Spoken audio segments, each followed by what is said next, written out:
Assalamualaikum warahmatullahi wabarakatuh. Innal hamdalillah nahmaduhu wa nasta'inuhu wa nastaghfiruh wa na'udzu billahi min shururi anfusina wa min sayyiati a'malina. Man yahdihillahu fala mudilla lahu wa man yudlil fala hadiya lahu. Asyhadu an la ilaha illallah wahdahu la syarika lah wa asyhadu anna Muhammadan abduhu wa rasuluhu wa ba'd. Ayuhal ikhwah, ada satu contoh agar kita selamat dari fitnah.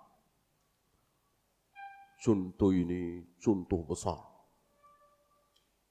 terhadap fitnah yang paling besar. Antum tahu, semenjak Adam dan Hawa diturunkan di muka bumi sampai akhir zaman, ada satu fitnah terbesar. Belum pernah ada fitnah seperti itu, dan sampai hari ini fitnah itu belum datang. Fitnah terbesar itu belum datang. Oleh karena itu, kata beliau, seluruh para nabi, para rasul yang 124.000 itu, tidak ada yang tidak berbicara tentang satu fitnah terbesar ini. Insyaallah antum tahu. Fitnah apa? Fitnah apa? Dajjal. La'natullah alaihi. Bayangkan ada orang yang maju mundur,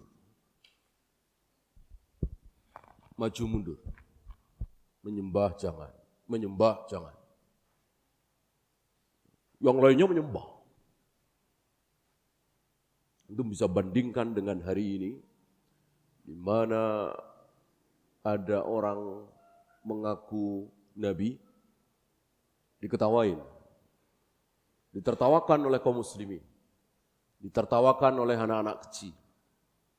Ya, belum lama ini, di mana itu, beberapa tahun yang lalu ya, yang lulusan STM itu, mengaku nabi, ditertawakan. Ini bukan nabi lagi, Tuhan. Dan disembah. Kayak apa fitnah itu? Karena memang Allah memberikan sesuatu yang luar biasa. Istidrat yang luar biasa Allah berikan kepada si Dajjal ini. Melewati satu bumi yang tandus, gersang. Tiba-tiba si Dajjal mengatakan kepada bumi, "Ukhruj min kunuzik." Keluarkanlah perbendaharaanmu. Tiba-tiba bumi yang tandus gersang ini mengeluarkan tanam-tanaman, tumbuh-tumbuhan sehingga subur. Dan sebaliknya, bumi yang subur, makmur, penuh dengan tanaman hijau, tiba-tiba dirubah menjadi gersang tandus. Karena penduduknya tidak ada yang menyembah Dajjal. Fitnah yang luar biasa. Nah, ada yang maju mundur. Menyembah jangan. Tiba-tiba si Dajjal bertanya kepada anak muda yang maju mundur ini, "Mana ayahmu? Mana ibumu?" Dijawab, "Sudah mati." Kata Dajjal, "Tunggu sebentar." Tidak lama datang ayah ibunya yang telah mati itu, dan mengatakan, "Nah, ini Tuhan kita, sembahlah dia." Gimana nggak percaya? Ya. Dan dua ayah ibu itu adalah setan, jin. Jin kan bisa menampakkan dirinya dalam bentuk apa saja, dalam rupa apa saja. Iblis pernah menampakkan dirinya di hadapan Abu Jahal, Abu Lahab, kafir Quraisy di Darun Nadwah sebagai kakek-kakek tua. Saat mereka kebingungan gimana cara membendung dakwah Muhammad, cara membunuh Muhammad gimana caranya. Mereka banyak yang mengusulkan sesuatu yang kurang bagus. Tampillah si iblis dengan rupa kakek-kakek tua mengusulkan usulan yang sangat bagus. Maka ini menipu saudara-saudara kita kaum muslimin ketika melihat si fulan yang telah mati persis, si fulanah yang telah mati persis, mereka menyangka bahwa ini arwahnya, ini rohnya, apa istilahnya, gentayangan dan seterusnya, padahal itu adalah jin, setan. Menipu manusia, orang yang sudah mati tidak bisa menampakkan dirinya dalam bentuk apapun. Wa bainahuma barzakhun ila yaumi yub'atsun. Antara yang hidup dengan yang mati itu ada barzakh, dinding tebal yang tidak mungkin bisa ditembus. Artinya tidak mungkin ada hubungan antara yang mati dengan yang hidup dalam bentuk apapun. Dalam bentuk apapun termasuk mimpi. Jadi ketika kita mimpi melihat nenek kita yang sudah mati, bukan berarti kita sedang berhubungan dengan nenek kita. Nenek kita yang sudah mati nggak tahu apa-apa di alam sana. Ya. Termasuk ini tadi. Ini bukan ayah ibunya, tapi setan jin yang menampakkan dirinya persis seperti ayah ibu. Karena dia tidak ada ilmu, akhirnya dia percaya, akhirnya dia sembah Dajjal. Waliyadzubillah. Ini fitnah yang luar biasa. Nah, ada satu contoh di mana ada anak muda Arab yang selamat. Siapa dia? Saya simpulkan dulu. Dia adalah anak muda yang bacaannya Sahih Bukhari, Sahih Muslim, Sunan Abu Daud, Nasai, Tirmidzi, mempelajari sunnah-sunnah Nabi sallallahu alaihi wasallam. Kenapa saya berani mengatakan seperti itu? Kita lihat kisahnya. Ya. Bahwa ketika orang-orang menyembah Dajjal, anak muda Arab ini dengan tenang menolaknya. Dan dia berhadapan langsung dengan Dajjal. Secara sunnah bagi yang tidak mampu, menjauhlah. Jika engkau mendengar Dajjal ada di timur, larilah ke barat. Dajjal ada di barat, larilah ke timur. Karena Dajjal luar biasa, tidak ada negeri yang tidak disinggahi, yang tidak dimasuki oleh Dajjal, kecuali dua kota. Mana? Mekah dan Madinah. Dajjal ini tidak sanggup masuk, dijaga oleh para malaikat. Dia hanya berhenti di satu tanah merah yang berair. Disitulah penduduk Madinah yang ada kemunafikan keluar. Terutama para wanita menyambut Dajjal. Bukan Dajjalnya yang masuk ke Madinah. Anak muda Arab tadi berilmu dia. Yang lain menyembah, dia tidak mau. Dia perintahkan kepada si anak muda ini untuk menyembah dirinya, Dajjal. Dia tidak mau. Lalu apa yang dilakukan oleh si Dajjal, anak muda ini, karena mempelajari sunnah, dia tahu tanda-tanda Dajjal. Dia yakin betul ini adalah Dajjal. Rambutnya keriting, matanya buta sebelah, bukan matanya satu di tengah, bukan. Mata tetap dua, tapi yang satu seperti anggur kering. Cacat, tidak bisa melihat. Hanya satu yang melihat. Ada di dahinya, ada tulisan kaf, fa, ra. Bisa dibaca oleh siapapun, bahkan oleh yang buta huruf, dia bisa membacanya. Asal dia beriman.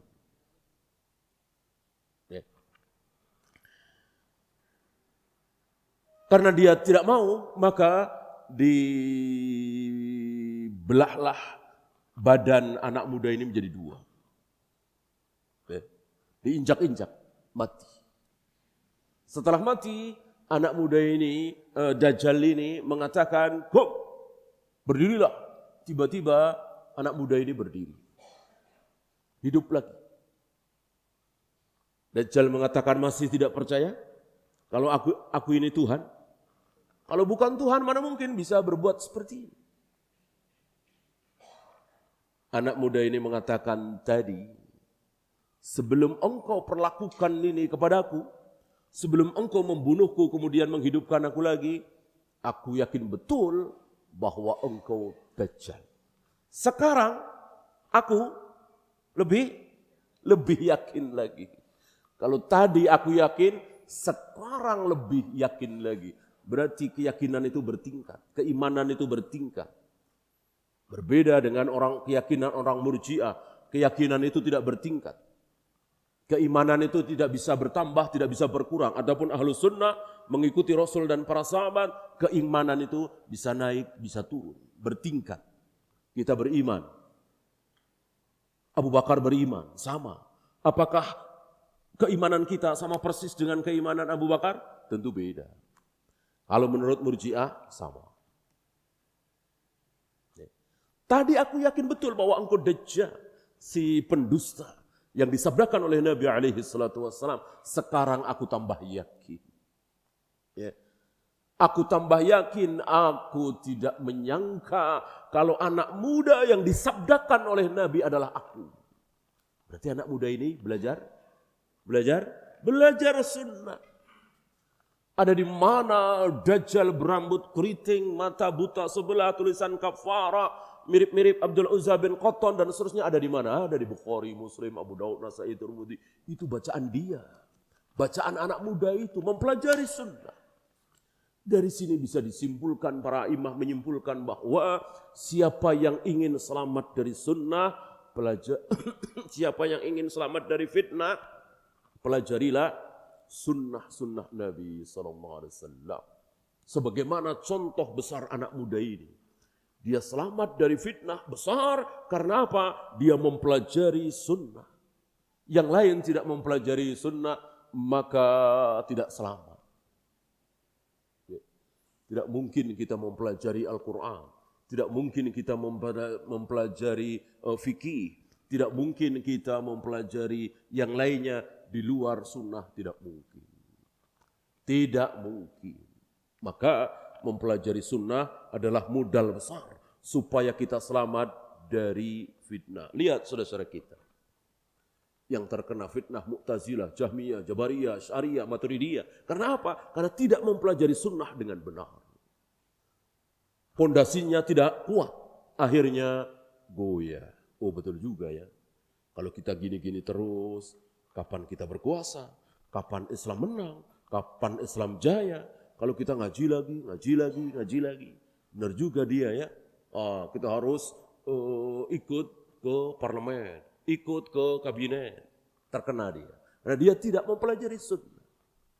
Dan tidak meyakini sunnah itu. Maka tergoda dia. Maka selamatlah orang-orang yang mempelajari sunnah. Akidahnya selamat, terutama di zaman fitnah. Fitnah hari ini sudah luar biasa. Walaupun kita belum sampai kepada fitnah terbesar, yaitu Dajjal, tapi hari ini sangat luar biasa. Firqah-firqah dolal, aliran-aliran sesat, luar biasa. Dan membuat orang-orang awam tertarik. Ya. Nah, ada beberapa cara yang ditulis oleh para imam supaya selamat akidah kita, terutama di saat-saat muncul fitnah seperti ini. Di antara mereka membahas tentang pertanyaan. Ya. Kenapa para sahabat selamat? Ketika Nabi mengatakan, wahai para sahabat, ketahuilah kalian bahwa Allah bersemayam di atas arsy. Ketahuilah oleh kalian bahwa Allah telah menciptakan Adam dengan kedua tangannya. Ketahuilah oleh kalian bahwa kelak Allah akan menggulung langit dengan tangan kanannya. Allah setiap sepertiga malam turun ke langit dunia. Allah membolak-balikkan hati anak Adam dengan kedua jarinya. Allah menggenggam roh orang-orang yang sudah mati dan orang-orang yang sedang tidur. Seluruh sahabat selamat menerima informasi khabar hak dari Nabi SAW. Kenapa? Para imam menjawab, karena para sahabat ketika mendapatkan khabar hak seperti ini khabar besar. Khabar tentang sesuatu yang maha besar adalah khabar yang terbesar. Lebih besar dari khabar salat subuh 2 rakaat, salat maghrib 3 rakaat, tawaf, sa'i, jumrah, dilempar, hajar aswad dicium. Ini khabar besar. Khabar tentang Allah lebih besar lagi karena Allah zat yang maha besar. Maka tawafnya salah, sa'inya salah, melempar jumrahnya salah, taruhlah jumrah dicium, hajar aswad dilempar, ini kan kacau. Masih ada harapan surga. Bahkan sholatnya kacau, salah, dosa besar, masih ada harapan surga. Tapi dia mendapat informasi yang salah tentang Allah, dia mengira Allah tidak bersemayam di arsy. Dia mengira Allah itu dibantu oleh para malaikat, terutama Jibril, Mikail. Dia mengira bahwa untuk mendekatkan diri kepada Allah perlu lewat kuburan-kuburan orang soleh. Terancam kekal di neraka, kekal di neraka. Syirik. Setelah iqamatul hujjah tentu. Nah, para sahabat selamat ketika mendapatkan khobar yang besar itu. Mereka tidak ada yang menjadi Jahmiyah, tidak ada yang menjadi Qadariyah, tidak ada yang menjadi Asy'ariyah, Maturidiyah, tidak ada. Seluruh sahabat adalah ahlus sunnah. Al-firqatul najiyah, at-ta'ifatul mansurah, al-ghuraba as-salaf. Seluruh sahabat, tidak ada yang terjatuh ke dalam firqah. Selamat mendapatkan khabar ini karena apa? Karena tidak ada satupun sahabat ketika mendapatkan khabar-khabar tadi, Allah bersemayam di atas arsy, Allah turun ke langit dunia setiap sepertiga malam. Para sahabat tidak ada yang bertanya. Ini luar biasa dijaga. Para sahabat dijaga oleh Allah. Tidak ada yang bertanya. Ya Rasul, apakah bersemayamnya itu seperti bersemayamnya kita? Apakah turunnya itu seperti turunnya kita? Sebesar apa tangan Allah? Apa yang dimaksud tangan dua, betul-betul dua, jumlahnya dua? Dan seterusnya, enggak ada yang nanya. Dibiarkan apa adanya. Tentang Ar-Rahmanu 'alal 'arsy istawa, entah berapa ratus, berapa ribu kali para sahabat mendengar itu dari Nabi. Di ceramah Nabi, di khutbah Nabi, di obrolan Nabi dengan para sahabat dan sesama sahabat. Mendengar lafaz Ar-Rahmanu 'alal 'arsy istawa, bahwa Allah bersemayam di atas arsy. Enggak ada yang bahas. Enggak ada yang nanya. Sampai ke zaman tabi'in, sampai ke zaman atba'ut tabi'in.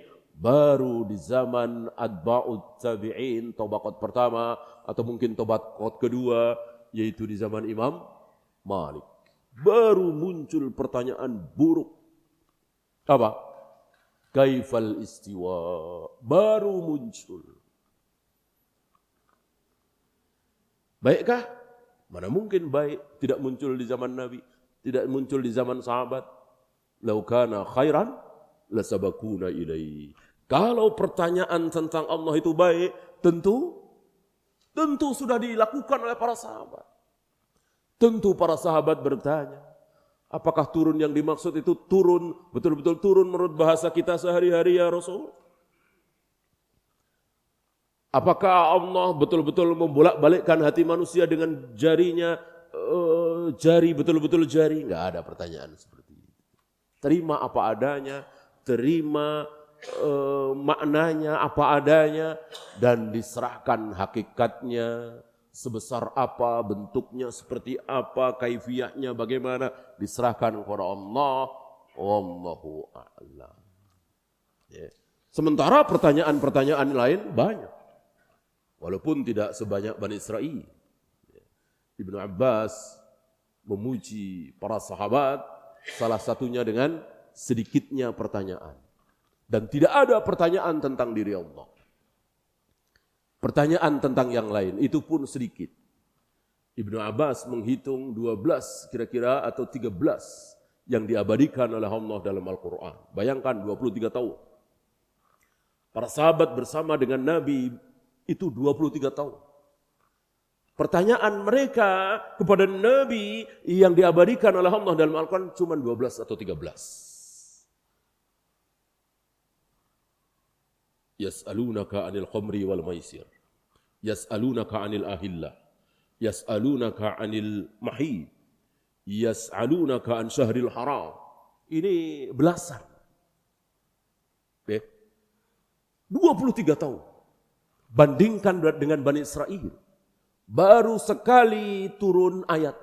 Apa? Izbahu baqaratan. Sembelihlah sapi betina. Mudah apa tidak mengamalkan ayat ini? Mudah apa tidak? Mudah sekali. Sembelihlah sapi betina. Lebih mudah mana? Betina apa jantan? Betina. Lebih murah biasanya yang betina. Yang mahal itu kan yang jantan, yang gagah. Betina biasanya murah. Allah memudahkan Bani Israel untuk melaksanakan perintah Allah. Allah memilih yang bakaratan pakai mu'annas. Sapi betina mudah. Tapi yang mudah ini menjadi sulit sesulit-sulitnya gara-gara pertanyaan demi pertanyaan mereka ajukan kepada Nabi Musa. Yang warnanya apa? Yang umurnya berapa? Yang sudah buat kerja atau belum dan seterusnya dan seterusnya. Hampir-hampir mereka tidak sanggup menemukan sapi itu. Inilah Bani Israel. Bandingkan dengan para sahabat. 23 tahun hanya bertanya belasan pertanyaan saja yang ada di Al-Quran. Adapun pertanyaan tentang diri Allah gak ada sama sekali. Yas'alunaka an yadillah, yas'alunaka an istiwa'illah, yas'alunaka an wajhillah. Gak ada. Gak ada. Mereka bertanya kepada engkau ya Muhammad tentang wajah Allah. Jawablah begini. Mereka bertanya kepada engkau ya Allah tentang tanganku, tentang aku bersemayam di atas. Gak ada. Ini luar biasa para sahabat dibimbing oleh Allah dan wajib kita tirukan. Jangan pernah bertanya, jangan membahas tentunya. Bertanya kan dalam arti membahas. Tidak mungkin kita bertanya kepada Nabi, Nabi sudah wafat. Jangan kita bahas. Ketika Allah mengatakan aku akan gulung langit dengan tangan kananku, jangan dibahas. Imani apa adanya bahwa Allah memiliki tangan kanan. Akan dipakai oleh Allah untuk menggulung langit. Caranya seperti apa? Tidak usah kita bahas. Kalau kita mengatakan maksud menggulung dengan tangan itu dengan mudah. Kan innama amruhu idza arada syai'an ayyakula lahu kun fayakun. Kalau Allah menghendaki sesuatu cukup mengatakan kun, jadilah. Ya jadi dengan sendirinya. Ngapain pakai tangan? Itu kiasan saja. Ini bahas apa tidak? Ini bahas apa tidak? Bahas namanya. Haram kita bahas, kita apa adanya. Ngapain mengatakan seperti itu menolak ayat? Dengan tangan kanan ya dengan tangan kanan. Tidak dengan tangan kiri. Karena yang rajih kedua tangan Allah adalah kanan. Ya. Ini hati-hati bertanya. Oleh karena itu Ahlus Sunnah wal Jamaah mengajarkan kepada kita semua kaum muslimin untuk menerima apa adanya seluruh sifat-sifat Allah. Yang masuk akal, yang tidak masuk akal. Yang masuk akal tentu banyak kita terima. Allah pengasih, Allah penyayang, Allah melihat kita, Allah mendengar kita, Allah mengetahui apapun yang kita lakukan. Ini diterima oleh saudara-saudara kita dan kita semua. Lalu ada yang aneh menurut mereka. Allah melihat dua orang yang sedang berbunuh-bunuhan dan dua-duanya ini akhirnya masuk surga. Kok bisa? Iya, yang satu muslim, yang satu kafir. Berbunuh-bunuhan. Di mana? Di medan jihad. Yang muslim membela Islam, li'i'la'i kalimatillah, walibtiga'i mardatillah. Yang kafir membela kekufurannya. Yang muslim kalah. Mati syahid insyaAllah. Surga. Yang kafir akhirnya masuk Islam. Setelah masuk Islam, dia jihad pula. Ketika jihad, dia mati. Syahid insyaAllah masuk surga. Dua-duanya masuk surga. Nah, ketika dua-duanya ini sedang tusuk-tusukan, sedang bunuh-bunuhan, Allah tertawa. Kata siapa? Kata Nabi SAW. Allah tertawa. Yadhakumullahu ila rajulain yataqatalu ahaduhumal akhar wa yadkhulanil jannah. Allah tertawa melihat dua orang yang saling berbunuh-bunuhan dan dua-duanya akhirnya masuk surga. Ketika mereka berbunuh-bunuhan, Jibril enggak tahu, Mikail enggak tahu, siapapun enggak tahu, Allah Maha tahu bahwa dua-duanya ini akan masuk surga. Detik itu Allah tertawa. Maka tetapkan secara sunnah bahwa Allah tertawa. Kata siapa? Kata Nabi SAW. Bagaimana mau kita bantah? Ya, bagaimana mau kita bantah sabda Nabi SAW?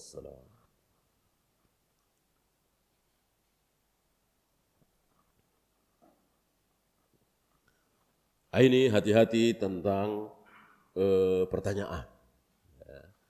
Bahwa pertanyaan itu bagian dari ilmu, ya. Tapi tidak semua pertanyaan baik. Selama beliau hidup sebagai Nabi, sebagai Rasul, beliau banyak mendapat pertanyaan dari sahabat, dari Yahudi, dari kafir Quraisy. Ada 3 jenis pertanyaan yang diajukan kepada Nabi. Yang pertama, yang kedua, pertanyaan yang buruk. Hanya satu yang baik. Yang pertama, pertanyaan Abu Jahal, Abu Lahab dan teman-temannya, kafir Quraisy. Kan mereka banyak nanya kepada Nabi SAW. Dan tujuan pertanyaan ini adalah, apa tujuannya? Untuk menjatuhkan Nabi, untuk menolak Nabi, untuk membantah Nabi. Ini pertanyaan kafir Quraisy. Ambil contoh misalnya salah satu dari mereka membawa tulang belulang manusia yang sudah mengering, hancur. Dibawa di hadapan Nabi SAW. Wa daraba lana mathala wa nasiya khalqa. Qala man yuhyil 'idhama wa hiya ramim. Muhammad, siapa yang sanggup menghidupkan kembali tulang belulang yang sudah hancur seperti ini? Nanya kan? Siapa yang sanggup menghidupkan kembali tulang belulang yang sudah hancur, sudah seperti ini, sudah hancur? Nanya. Apakah butuh jawaban mereka? Mereka tidak butuh jawaban. Karena sifat pertanyaan mereka membantah Nabi SAW. Dijawab oleh Nabi? Tidak. Ya. Ini sunnah bagi kita, jika kita, terutama para duat, jika ditanya tentang sesuatu yang tujuannya membantah, sudah, nggak usah diladeni. Ya. Kecuali ada petunjuk dari Allah, bahwa inilah jawabannya. Ya. Ini buruk.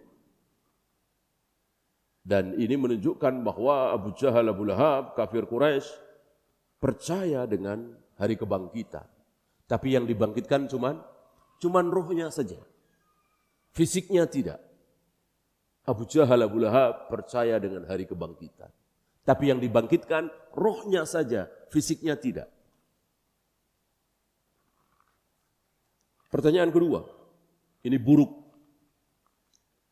Pertanyaan yang datang dari Ahlul Kitab. Ini tidak di Mekah, tapi di Madinah. Ahlul Kitab tidak ada di Mekah, ada di Madinah. Ada Bani Quraidah, ada Bani Qainuqa, ada Bani Nadir. Ada 3 suku Yahudi. Mereka sering bertanya kepada Nabi SAW, tujuannya apa? Tujuannya apa? Ngetes. Ngetes Nabi, benar nggak? Ada satu dari mereka nyuruh temannya, coba tanyakan kepada Muhammad tentang ruh. Kalau dia jawab, ruh itu begini-begini, berarti dia bukan Nabi, bohong dia. Tapi kalau dia diem saja, nggak mau jawab, berarti dia Nabi. Luar biasa. Ahlul kitab itu berilmu, tahu dia. Siapa Rasulullah SAW mereka tahu. Bahkan tanda-tanda fisik Nabi mereka tahu. Persis mereka tahu tanda-tanda fisik anaknya sendiri. Tapi pengetahuan mereka tidak ada gunanya karena tidak diamalkan, tidak diimani, tidak diwujudkan dalam bentuk asyhadu an la ilaha illallah wa asyhadu anna Muhammadar Rasulullah. Asyhadu an la ilaha illallah barangkali mereka ucapkan, wa asyhadu anna Muhammadar Rasulullah mereka tidak ucapkan. Inilah Yahudi, Bani Israel. Ada satu contoh menarik. Pertanyaan Abdullah bin Salam. Salah satu orang Yahudi yang akhirnya masuk Islam. Dan itu sedikit. Sedikit sekali. Mungkin sekitar 4 atau 5. Kata Nabi, seandainya ada pendeta Yahudi 10 saja yang masuk Islam, maka tidak ada Yahudi lagi di muka bumi. Semuanya akan masuk Islam.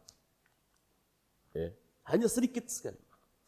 Padahal mereka tahu persis kebenaran Nabi SAW.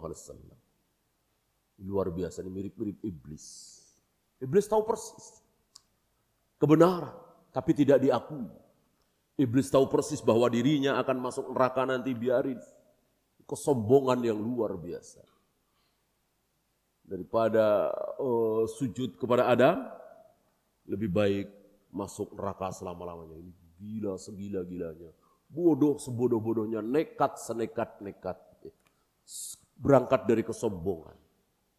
Coba kalau iblis mau sujud taat kepada Allah, sujud memuliakan Adam, selesai masalah. Ada di surga, luar biasa. Maka jangan pelihara kesombongan kita. Jangan mirip-mirip iblis. Karena banyak dari kita lebih baik saya lapar daripada minta bantuan sama dia. Ya, lebih baik saya nggak tahu daripada nanya sama dia. Nah, ini mirip-mirip. Ya, lebih baik beginilah daripada datang ke tempat dia karena emosi, sombong. Ya, jangan. Abdullah bin Salam bertanya kepada Nabi SAW dan Abdullah bin Salam mengatakan tidak mungkin bisa menjawab pertanyaanku ini kalau bukan Nabi. Luar biasa ilmunya. Pertama, tanda besar pertama munculnya hari kiamat apa? Kedua, kenapa anak kadang mirip ayahnya, kadang mirip ibunya?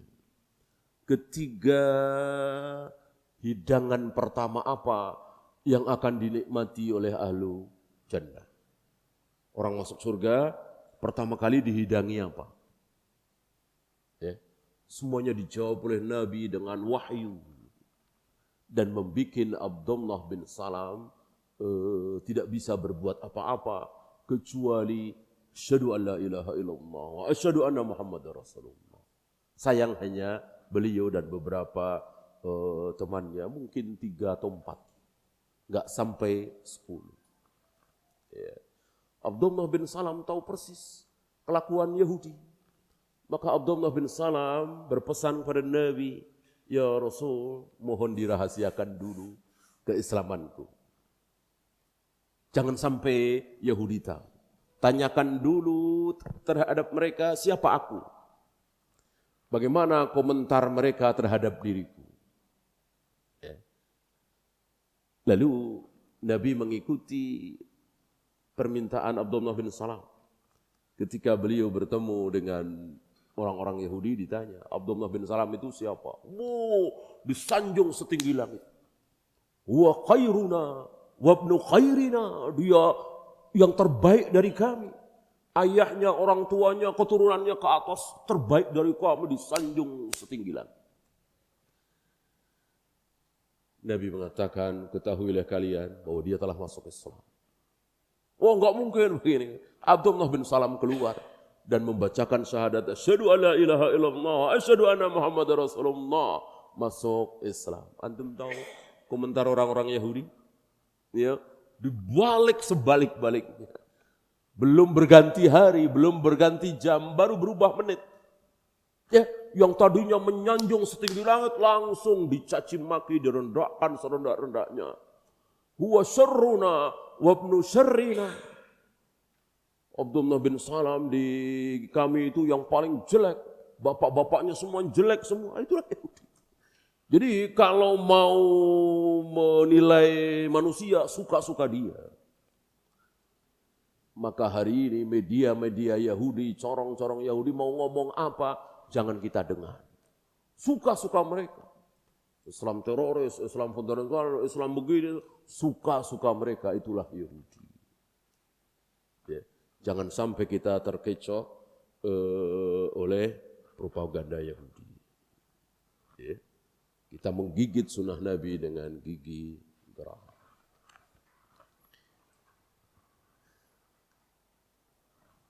Satu lagi, agar kita selamat.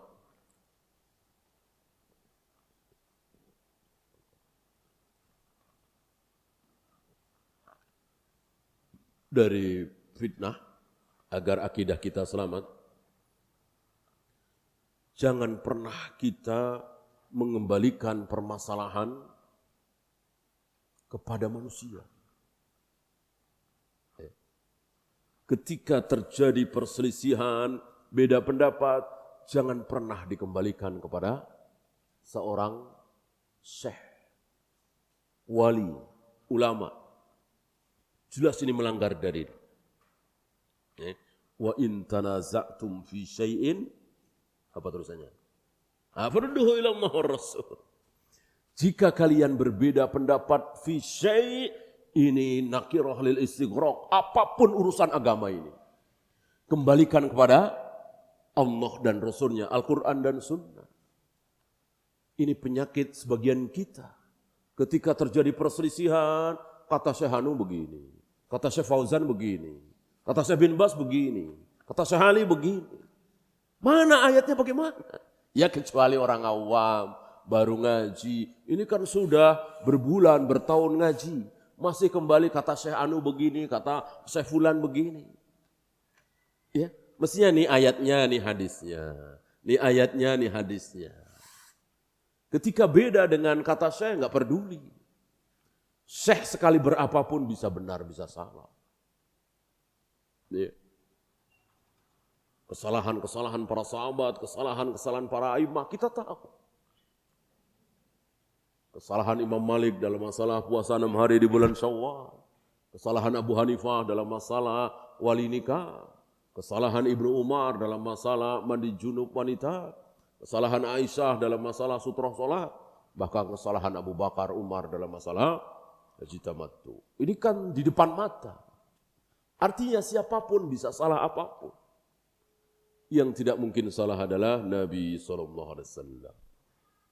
Maka akidah kita bisa rusak, manhaj kita bisa rusak kalau kita sebentar-sebentar kembali kepada Syekh, kembali kepada si fulan, kembali kepada si fulan. Mestinya Al-Quran dan Sunnah. Al-Quran dan Sunnah ala fahmi sahabat tentu. Wallahu a'lam. Ya, itu saja yang bisa saya sampaikan. Sebelum ditutup, barangkali ada pertanyaan? Silakan.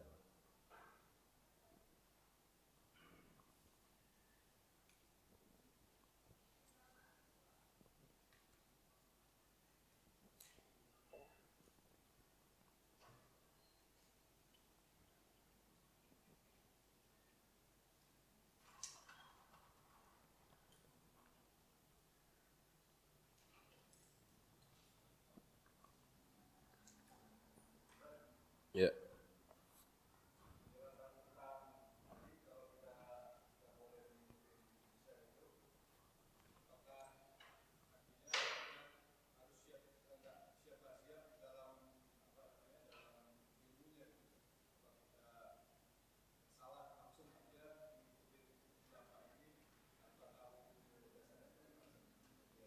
Yang jelas tentu yang kita tahu ilmunya, artinya kita tahu ayatnya nih, kita tahu dalilnya nih.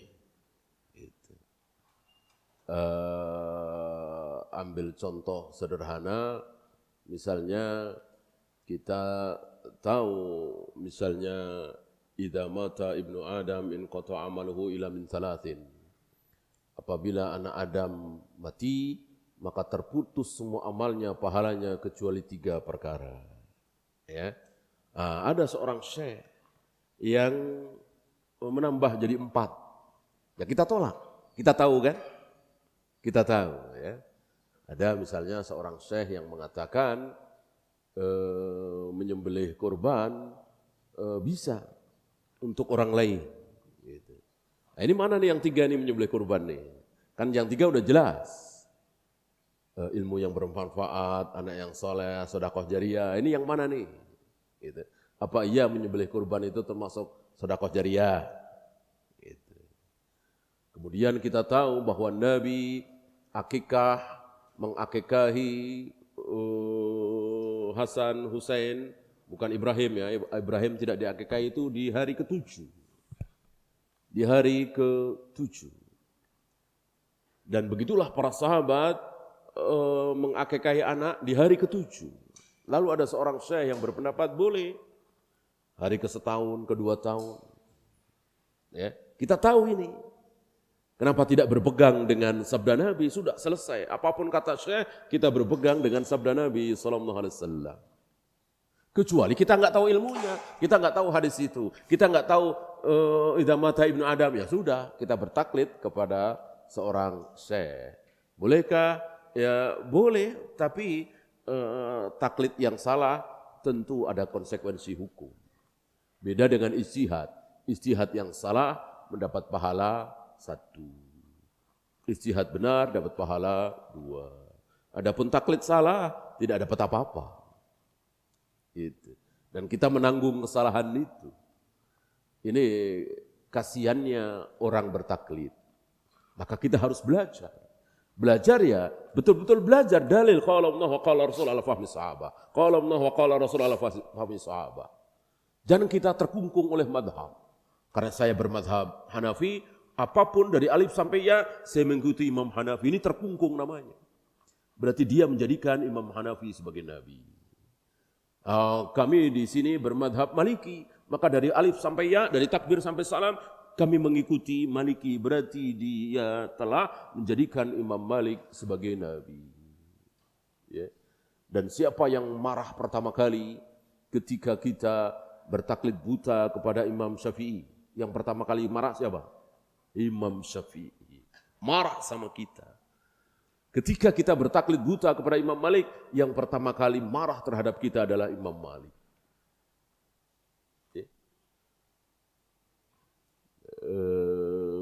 Lemparkan ke tembok sampai begitu, sampai apa ya? Istilah kita sampai kasar begitu ucapan, agar betul-betul diamalkan. Jika kalian dapati madhab-madhabku, pendapatku berbeda dengan Al-Quran dan Sunnah, lemparkan ke tembok. Ya. Fahudu bil hadits wala tuqallidun. Ambillah hadis yang sahih, jangan kalian bertaklid kepadaku. Ini mengajarkan Imam Nawawi. Maka tidak boleh kita bertaklid. Sebentar-bentar apa kata syekh, sebentar-bentar apa kata syekh. Kita harus belajar dengan taksil, dasar. Qala Allah wa qala Rasul ala fahmi sahabah. Qala Allah wa qala Rasul ala fahmi sahabah. Yang membuat percekcokan, pertentangan, yaitu apa kata syekh. Syekh kan bukan 1, 2, banyak. Ya, apakah ada jaminan fatwanya sama semua? Kan beda-beda. Jadi pecah. Coba kalau kita pakai Al-Quran, Sunnah ala fahmi sahabah. Perpecahannya perpecahan yang ilmiah. Insya Allah tidak akan menjadikan perselisihan yang berkepanjangan. Wallahu a'lam. Ya.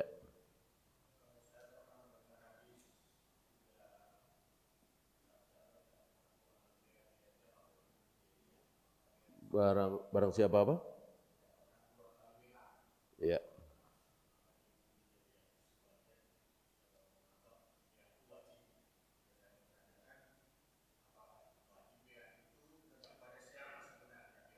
Ya. Dinisbatkan kepada Nabi SAW tidak sahih. Dinisbatkan kepada ucapan sahabat, ini khilaf. Tentang baiat, apakah kita harus berbaiat? Ya. Kepada siapa? Kepada pemimpin kita. Dan dalam Islam tidak ada istilah pemimpin spiritual, tidak ada. Pemimpin agama dalam Islam tidak ada. Pemimpin ya khalifah, amir, sultan, presiden, raja, itu pemimpin yang benar. Pemimpin spiritual tidak ada. Adakah kaum muslimin di zaman Imam Syafi'i mengangkat Imam Syafi'i sebagai pemimpin spiritual? Enggak ada. Seandainya pemimpin spiritual itu ada, Imam Syafi'i lah. Seandainya pemimpin dalam Islam itu ada, Imam Malik. Syekhul Islam Ibn Taimiyah. Enggak, mereka disebut ulama. Yang berfatwa, yang menyampaikan qala Allah wa qala Rasul. Pemimpin yang dibaiat oleh mereka siapa? Umar bin Abdul Aziz, Harun ar-Rasyid, Khalifah al-Ma'mun. Dan seterusnya sampai pemimpin kita di Indonesia ini siapa? Ya siapa lagi kalau bukan presiden? Presiden kita muslim apa kafir? Muslim. Kalau presiden kita kafir baru ya kita terpaksa saja mentaatinya. Karena nggak mungkin kan punya tentara ribuan, punya polisi ribuan. Kalau kita macam-macam ya habis, ya terpaksalah kita taati. Kalau presidennya kafir, ini presidennya muslim. Dan tidak pernah menyuruh maksiat. Wahai bangsa Indonesia, potonglah jenggot kalian. Wahai wanita-wanita muslimah, jangan pada pakai jilbab. Jangan sering-sering ke masjid. Ya, sholat di rumah saja, nggak usah jamaah ke masjid. Ada presiden nyuruh begitu? Nggak ada kan? Ayo berbondong-bondong makan riba, nggak ada kan? Gimana letak togutnya di mana? Togut itu adalah pemimpin yang kita taati dalam rangka maksiat. Ya, Namrud, Qarun, jelas dalam rangka bermaksiat ditaati oleh rakyat. Ketika presiden kita mengatakan mari berbondong-bondong menghadiri, datang ke kuburan-kuburan keramat untuk mencari berkah di situ. Wah, ini kita taati jadi togut. Ya, semua wajib menghafalkan selawat nariyah. Harus kita taati menghafalkan dan mengamalkan selawat nariyah. Ini togut. Ya, kita taati dalam rangka bermaksiat. Ya, wajib merayakan Maulid Nabi. Kita taati, togut. Ya. Jadi menurut antum yang jadi presiden mendingan mana? Orang awam nggak tahu agama atau tokoh agama tapi bid'ah? Antum tahu di negeri kita ini siapa tokoh agama dan bid'ah mengajarkan ini itu. Mana mending mana? Mending orang awam. Coba kalau yang jadi presiden itu tokoh agama, mereka sebagian hafal Al-Quran. Hafal juga ratusan ribuan hadis, tapi terkena syubhat. Syariah, Maturidiyah, sebagian tarekat-tarekat Sufiyah. Tidak tertutup kemungkinan anak-anak SD enggak dilulusin sebelum hafal salawat nariyah. Enggak tertutup kemungkinan. Maka bersyukur kita. Pemimpin kita orang awam enggak tahu agama. Jadi nggak ikut campur. Antum tahu di Malaysia? Ya, ngomong begini di Malaysia, barangkali nggak sampai besok, nanti sore sudah ditangkap saya. Di Malaysia, jadi diawasi betul, Singapura termasuk. Ya, saya sampai disuruh bohong sama panitia, nanti jangan bilang mau ceramah ya, apa kayak mau ke ini, terus diawasi walillahil hamd. Di negeri kita ini bebas sebebas-bebasnya. Mau ngomong ini syirik, ini bid'ah. Presiden, menteri-menteri, gubernur ketawa-ketawa aja. Yang marah siapa? Ya yang marah sebelah. Ya, mending ya.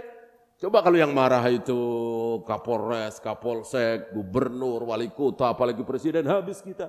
Alhamdulillah yang marah cuma sebelah. Udah biasa itu mah. Yang begitu-begituan. Kita syukuri. Ya, ini banyak yang tidak paham. Sebagian duatul Islam ini enggak paham agama, yang ini saja ini faham agama. Kalau jadi, habis kita. Ya. Nah, kita berbaiat. Artinya apa? Siap taat. Berbaiat, salaman itu formalitas doang. Berapa banyak para sahabat yang tidak membaiat Abu Bakar dengan salaman. Berapa banyak para sahabat yang tidak membaiat Umar secara salaman, tapi siap mentaati apapun perintah Abu Bakar. Abu Bakar wafat, apapun perintah Umar siap mereka taati. Apa ini? Baiat yang sesungguhnya. Wallahu a'lam. Habis? Kalau habis kita akhiri. Subhanakallahumma bihamdika asyhadu an la ilaha illa anta astaghfiruka wa atubu ilaik. Assalamualaikum warahmatullahi wabarakatuh.